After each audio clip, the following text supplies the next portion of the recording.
আপনারা বলতেছেন যে এই দুর্দিনে হুজুররা কই গেল, হুজুরদেরকে আমরা খুঁজে পাইতাছি না ভাই। হুজুররা ট্রাক ভাড়া কইরা 20 জন 25 জন মিলা ওই ক্যামেরা ধরে ভিডিও করতে করতে ব্লগ বানাইতে হয় না। হুজুররা এই দুর্যোগে ব্লগ বানাইতে হয় না। আপনি হুজুর করে দেখবেন কেমনে, বাংলাদেশের কয়টা হুজুরের বড় বড় পেজ আছে, কয়টা হুজুর ভিডিও টিকটকের ভিডিও দেয়, তাইলে হুজুরকে আপনারা দেখবেন কোন দিকে।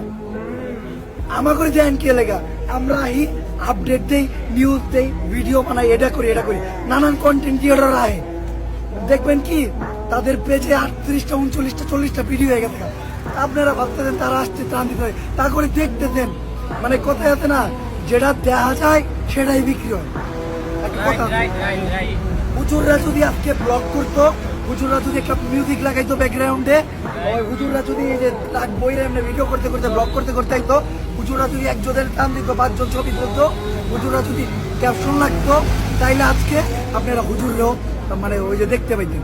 আপনারা অনেকে কমেন্ট করতেন যে এই দুর্দিনে আপনারা আগে গেলেন, কই সেই আমাদের হুজুররা যারা ওই যে ওই আর্টিস্ট করতে গেছিল, ওই যারা ওই যে এই আন্দোলন এটা করতে গেছিল, ওটা করতে গেছিল। আমি এই শুধু ভিডিওটা করলাম এই কারণে যে হুজুরদেরকে আমি দেখাই দিলাম আমাদের বাংলাদেশে মাদ্রাসার স্টুডেন্টরা এমন ভাবে অবহেলিত, এইটা মানা যায় না। আমাদের আন্দোলনে শুধু কি আমরা এই যে সিভিল স্টুডেন্টরা জয়েন করে দিলাম, আমরা কি স্কুলের স্টুডেন্টরা জয়েন করে দিলাম, আমরা কি খালি ভারতীয় স্টুডেন্টরা জয়েন করে দিলাম, মাদ্রাসার স্টুডেন্টদের অবদান কই গেল? কেউ বলছে একবার? কোন টিভি মিডিয়া প্রচার করতে পারেনি। আমি টিভি মিডিয়ার কথা বলুন, আমি নিজে প্রচার করিনি। কারণ কি জানেন, ওই টাইমে আমরা করতে পারিনি। হ্যাঁ, তো আমি চাই যে আপনারা ওই যে যারা এই ধারণা রাখেন না যে হুজুররা এই দিনে মানুষের পাশে নাই, তারা নিজের ধারণাটা ভাঙেন। এই ফেনীতে আসেন, নোয়াখালীতে আসেন, লক্ষ্মীপুরে হুজুররা হিন্দু দেখলে আরো বেশি, একজন সনাতনী দেখলে পারলে দান 2 লাখ করে পটলা দিয়ে দেবে। আপনারা হুজুর করে একটু অন্য চয়ে দেন, দেখেন না ভাই, বাংলাদেশের সবচেয়ে সংখ্যালঘু কারা জানেন? মাদ্রাসার স্টুডেন্টরা, হুজুররা, ইমামরা।